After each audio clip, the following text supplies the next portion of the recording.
in.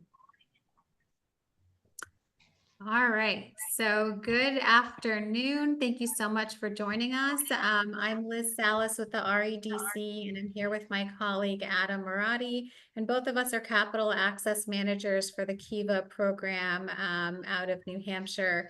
And so today we're joined with two guests that own their own business, and I will pause to do introductions for Adam, and then we'll pass the mic to both Lisa and Carmen to introduce themselves and their businesses formally.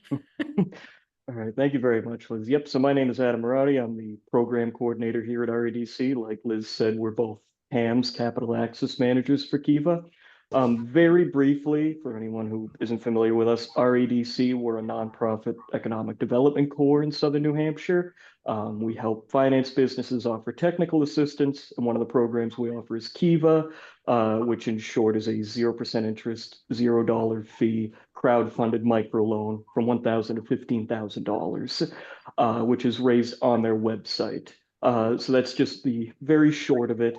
And we're going to make introductions to two previous borrowers from the Kiva program. We have Lisa Carter of Drinkwater Productions and Carmen Fernández of Carmández Floral Art Studio.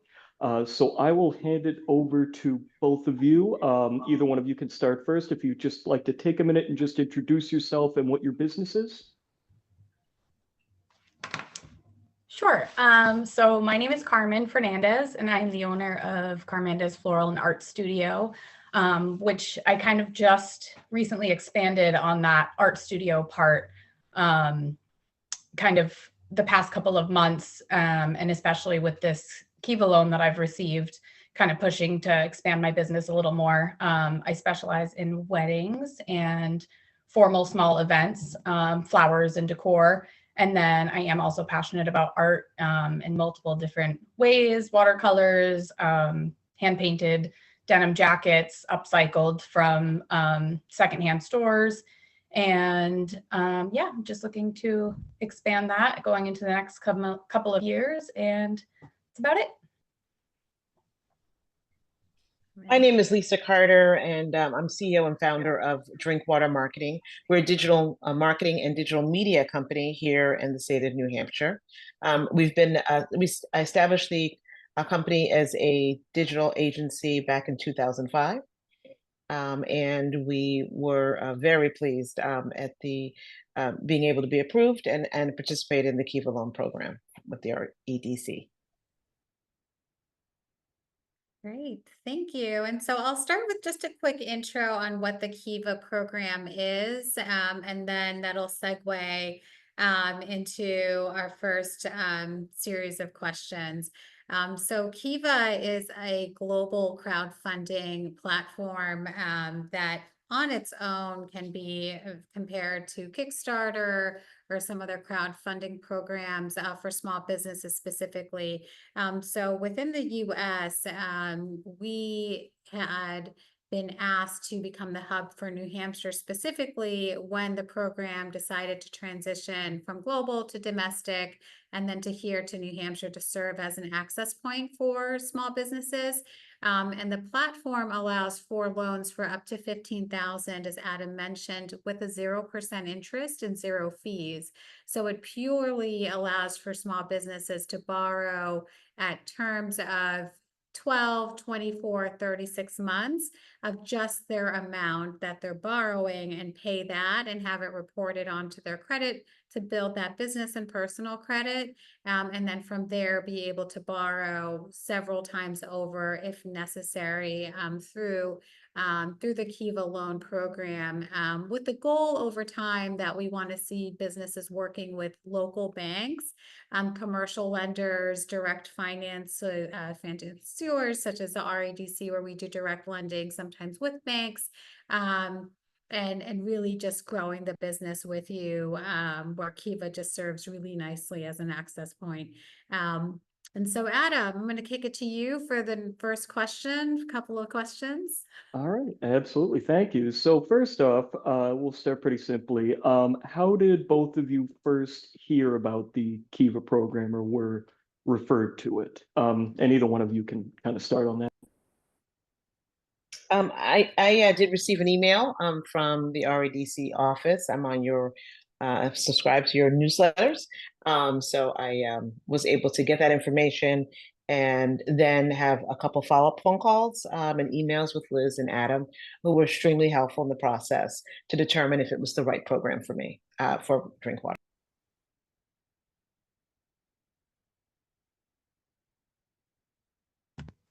And I actually found REDC by accident. Well, kind of.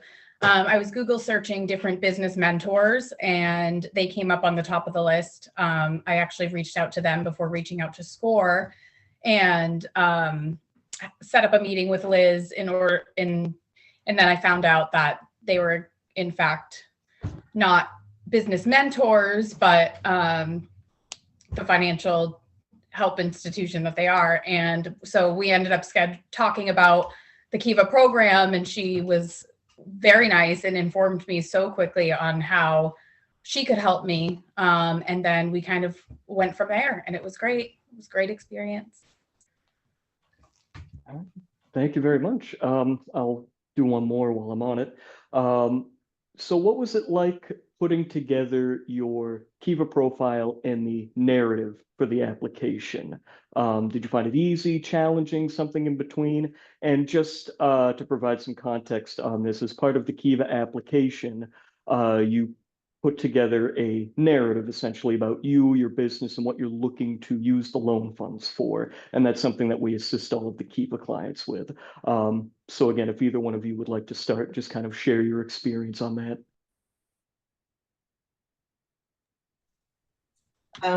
So I did have a little bit of issue with the application. It may have been because I was rushing. So Adam, you were there every step of the way, answering my emails and answering my questions, giving me appropriate screenshots to kind of help me better visualize and navigate where I was stuck. But overall, we've done some other funds for businesses, for Black female businesses, and the application process was actually was this as simple as those, comparatively speaking. So great. There were some parts of the financial part that I had some challenges with, but you guys were instrumental in just walking me through so that I can get it done in a timely manner. This is the first time I've ever had any funding, and I actually found the application pretty simple and easy to go through, especially with the little prompts that they give you as far as the about me and about your business, kind of giving you some ideas of what you can expand on in your intro. As far as the financial side of things, I did also have a little bit of trouble there. But again, like you said, Lisa, Adam and Liz were both very prompt in their responses and emails back and forth, and were very helpful every step of the way. Thank you. Thank you both for that. And by all means, we appreciate any areas that could use improvement. So thank you both for mentioning there was a little bit of challenge in the kind of financial information section. Again, just for the recording, for anyone who's not familiar, when you're filling out the Kiva application, you'll put in economic, financial info, what your business is making, what you are making. And I do understand, definitely, there are a few areas that are a little tricky, but we appreciate any feedback at all, because we can go back to Kiva and we can say, well, we've been hearing this from our borrowers, we've been hearing that. Is there anywhere we could fix this? So any feedback at all, positive, negative, anywhere in between is great to hear. And I will hand it over to Liz now. I did want to just add on to what Carmen said about the bio. One of the hardest things that I think business owners have, especially small business owners, are talking about ourselves.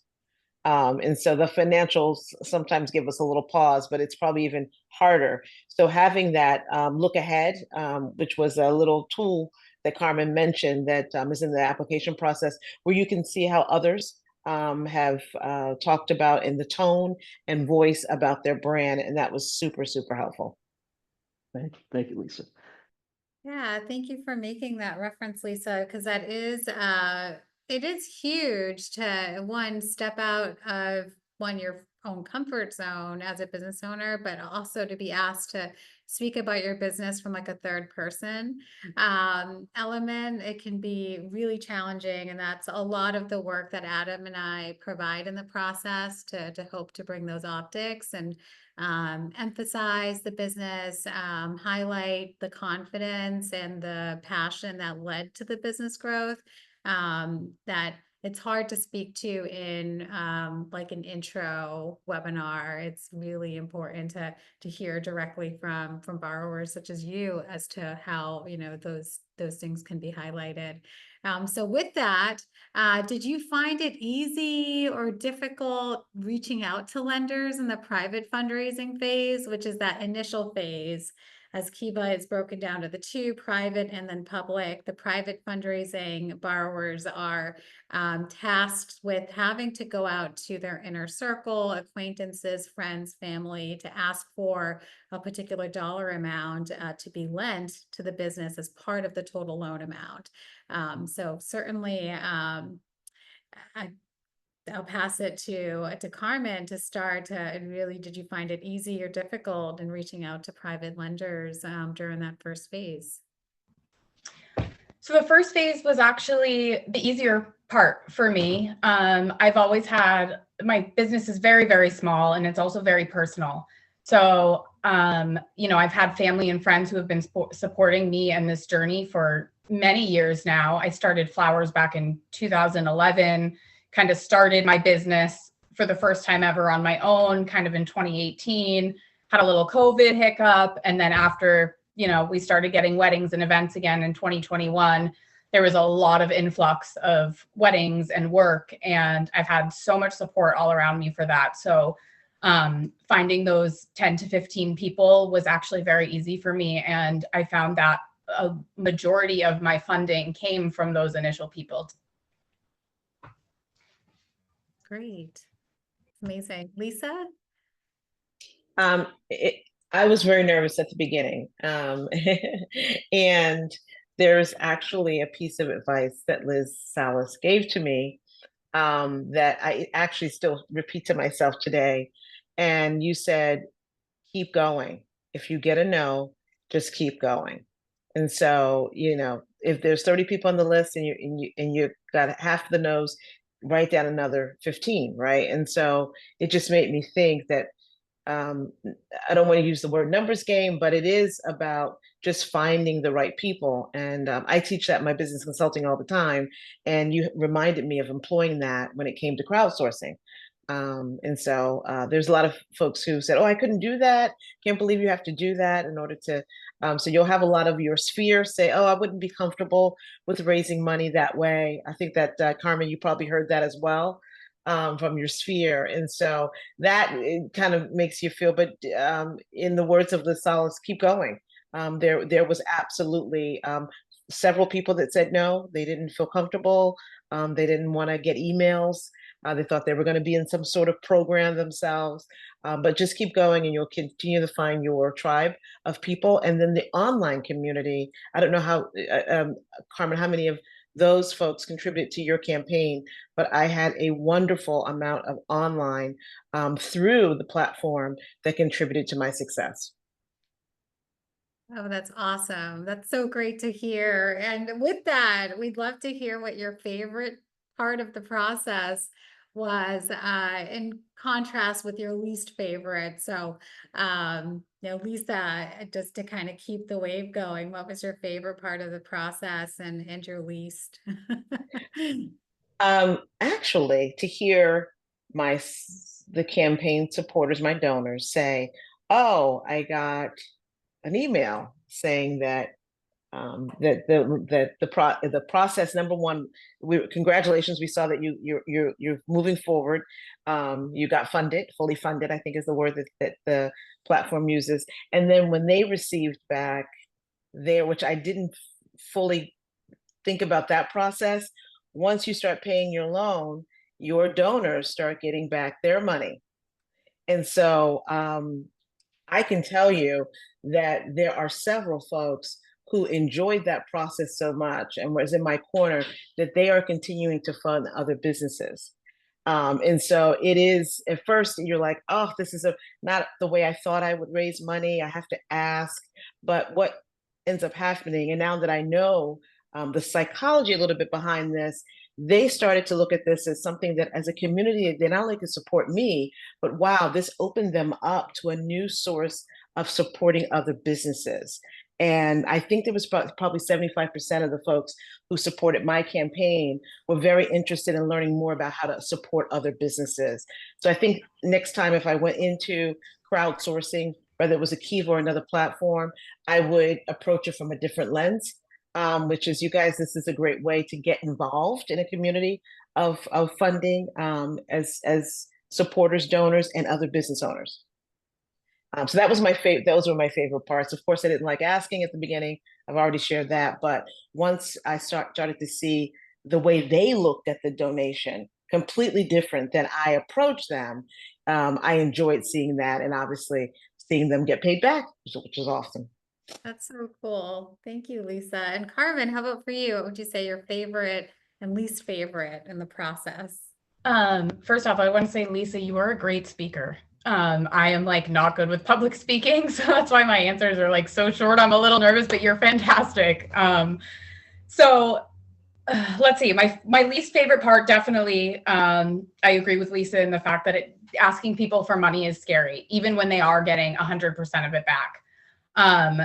But I think my most favorite part, like I said before, a lot of my public fundraising was also technically could be categorized in the private fundraising phase too, just because was more of a personal conversation as opposed to putting it on my Facebook page. I actually didn't even have to do that on my Facebook or Instagram because I reached out to everyone kind of personally through phone numbers, and just seeing how many people support my small business and who talked to me, who responded like, I've seen how hard that you've worked for yourself from the ground up since you started, and I always want to support you. You're doing great things. Like, I think that you can really do more if you put your mind to it. And I think this loan is great and I'm happy to help. And just knowing that I really have so much support behind me is just a really good feeling. Awesome. And so Adam, I'm going to kick it back to you for the next couple of questions. Thank you, Liz. So this one is kind of in the same vein as the previous question. Having gone through the whole process start to finish and now repaying the loan, do you think that the application process was more or less difficult overall than you expected? And I'll start with Lisa. I'm not sure if I understand your question. Yeah, no problem. I guess it's a little similar to the previous one. I guess basically I want to know from when you started the loan, what you kind of had your preconceived notions of the application, the process, anything that you might have had.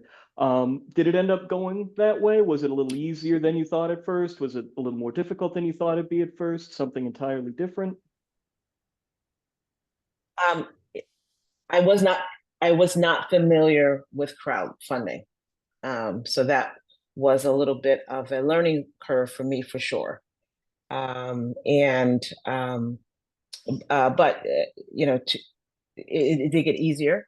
Again, once I started getting the right people in front of the right people, yeah, so it definitely got easier. But the whole idea around crowdfunding is very different than what you're taught as a business owner.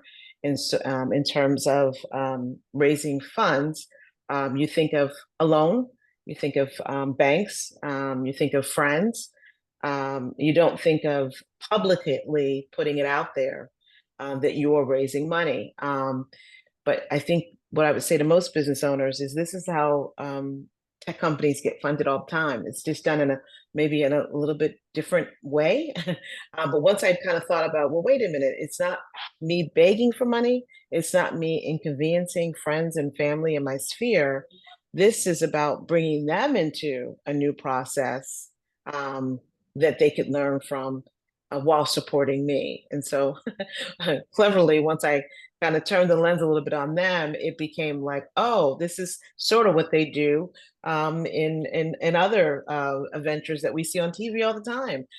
A startup raises money, right? And so I think once I started to position it that way, this is a startup project and we're raising money. Folks felt more comfortable with the concept versus, hey, I need a loan. I'm trying to get a loan and I need you to be part of the campaign. I think it was hard for me to say, and it was hard, I think, in some instances, for them to receive that. But once I said, "Hey, we're a startup. We have a startup project. We've been around as a company for a while, but we have a startup project that we're crowdfunding," and then those were familiar terms to them, Adam, and so I think people were a little bit more open to the idea to have a discussion on what that meant, how they were getting paid back, and what it meant for my business to receive it. Thank you, Lisa. And I just want to say thank you for kind of, I guess, talking through the nervousness of that private lending stage. That seems to be a hurdle for a lot of people that are interested in the program. They're nervous about having to reach out to people and ask for money. It's difficult anytime. So it's great to hear from someone who's done it, who had that same thought. This is going to be difficult, challenging, to know that it did go smoothly. It did work out well. And it is, like you said, it might be in a slightly different format, but this is something that all businesses do at some point or another. You have to ask for money. So thank you. Thank you for that insight. And then, Carmen, do you have any thoughts you want to share if it was easy or difficult than you might have thought it would be at first? So I think I took your question a little more literally as far as the computer portion application. And I thought that was, I'd never done anything like this before, so I wasn't really sure what to expect. I didn't really have any expectations. So I thought that the application process was pretty easy on my end. No, that's great to hear. And then kind of in a different route now, has the Kiva loan that you've gotten, has it had a positive impact on your business and what you're trying to do? And if it has, can you kind of expand on that a little bit? And I'll just start with you, Carmen. I'm sorry, could you repeat the first part of that question again? Oh yeah, no problem. So I just want to know if the Kiva loan, now that you've gotten it, has had a positive impact on the business, what you're trying to go for, and if so, if you can expand on that a little bit and explain how. Yeah, absolutely. It definitely has impacted my business as far as, being such a small business who's not super well established. I work from my home currently. So, and my work comes in waves. It was a pretty slow wedding season for me, so I didn't make as much money as I have been making the past couple of years, and where I wanted to kind of take a pivot and kind of incorporate more of my art in there along with my flowers. I think that I have, purchased supplies so I could do offsite markets, winter markets, fall markets, and kind of showcase my business in a public setting as opposed to just online, show my face a little bit, and purchasing supplies, necessary market items such as buckets and prints of my art and stuff like that. So it has been very helpful. Yes. That's great to hear. And then Lisa, same to you. Has the loan had a positive impact for you? And again, if so, could you just kind of explain a little bit how it's done so? Sure, absolutely. It's had a positive impact. I'm very pleased on not only the process, but the result of me getting fully funded. Like I said, we were a marketing company, but we became a publisher during the spring because of the funding from the Kiva. So that allowed me to expand my services and allocate the funds to start costs there, software, and staff. That's great to hear. And then I'll just note kind of again for the recording for anyone who isn't as familiar with Kiva, essentially you can use the funds for almost any aspect of the business as long as it is a legitimate business aspect. It can be anything from working capital to paying an employee's salary, equipment, renovating the space. There really are very few limitations as long as this is going towards a legitimate business function. You have a lot of freedom with how you use the Kiva funds, and kind of explaining how you're going to use them and how you hope they'll impact your business is a significant part of the application and the narrative for it. And with that, I will pass this over to Liz for the last couple of questions.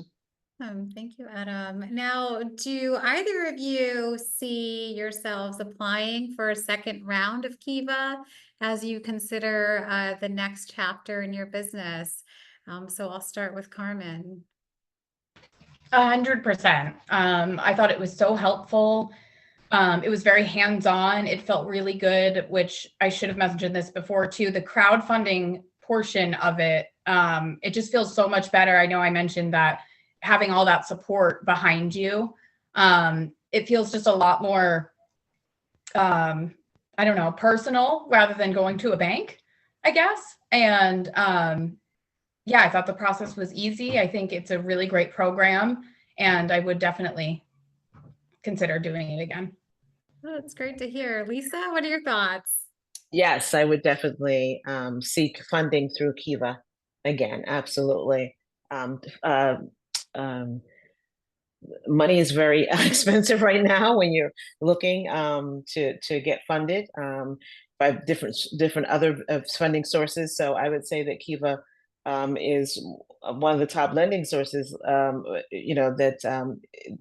that allows you to have money at a borrowable rate that, and I don't want to say, I don't want to overspeak, but it's at 0%, correct? It is. So yeah, so if you've ever, small businesses do not have access to capital the way they need to. There's some SBA, of course, out there that's, but all of those funding avenues, there's a cost to have access to funds. And so the barrier is not very high and to access, and the cost is nominal. So yeah, absolutely.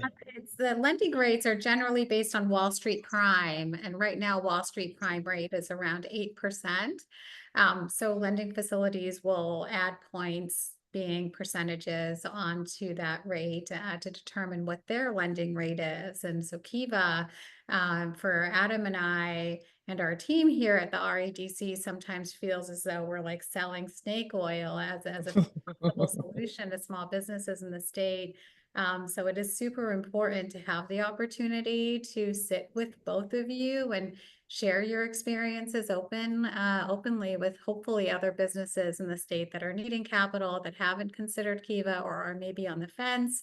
And we are joined here again with Lisa Carter, the president and owner of Drinkwater Marketing, and Carmen Fernández, the owner of Carmández Flowers, Carmen Fernández Flowers.